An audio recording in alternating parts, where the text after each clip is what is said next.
Hello viewers, সবাই কেমন আছেন? আশা করি সবাই ভালো আছেন। আপনাদের সবাইকে স্বাগতম মাহাদুল ট্রিক্স ইউটিউব চ্যানেলে। আজকের ভিডিওতে আমি দেখাবো কিভাবে এইচপি পে অ্যাপ ব্যবহার করে সহজেই গ্যাস বুকিং করতে পারেন। তাহলে চলুন শুরু করা যাক। তো সবথেকে প্রথম আপনারা অ্যান্ড্রয়েড মোবাইল থেকে আপনারা কিন্তু প্লে স্টোরে চলে যাবেন। প্লে স্টোরে যাওয়ার পর এখানে সার্চ করবেন এইচপি পে অ্যাপটি। সার্চ করার পরে তো বন্ধুরা আমি অলরেডি ইনস্টল করে রেখে দিয়েছি। আপনারা ইনস্টল করে এটাকে অবশ্যই রেজিস্টার করে নেবেন। রেজিস্টার কিভাবে করতে হয় সেটা জানার জন্য চ্যানেলটি সাবস্ক্রাইব করে রাখুন। পরবর্তী ভিডিওতে আমি দেখিয়ে দেবো কিভাবে এইচপি পে অ্যাপ রেজিস্টার করবেন।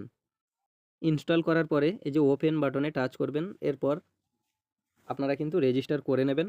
আমি অলরেডি রেজিস্টার করে রেখেছি। এইচপি পে অ্যাপ ওপেন করার পরে ঠিক এরকম ইন্টারফেস আসবে। এরপর একটু নিচে স্ক্রল করবেন। এরপর এখানে দেখতে পাচ্ছেন বুক মাই এইচপি গ্যাস, ঠিক এখানে টাচ করবেন। এখানে দেখাবে মোবাইল নম্বর, কনজিউমার নম্বর এবং এলপিজি আইডি। আপনারা যেটা থেকে বুক করতে চান আপনারা সেটা সিলেক্ট করবেন। আপনি যেটা থেকে করবেন হবে। তো মোবাইল নাম্বার করলে মোবাইল নম্বর, কনজিউমার নাম্বার করলে কনজিউমার নাম্বার এবং এলপিজি আইডি হলে এলপিজি আইডি। আমি মোবাইল নাম্বার সিলেক্ট করে দিলাম।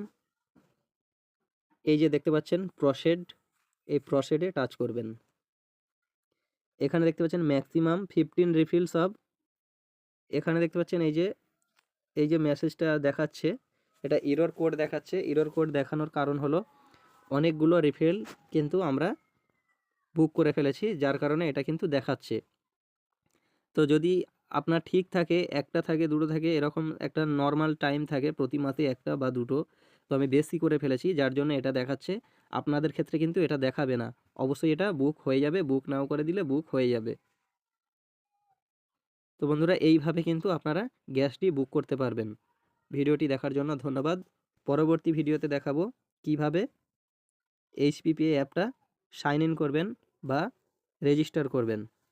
ধন্যবাদ।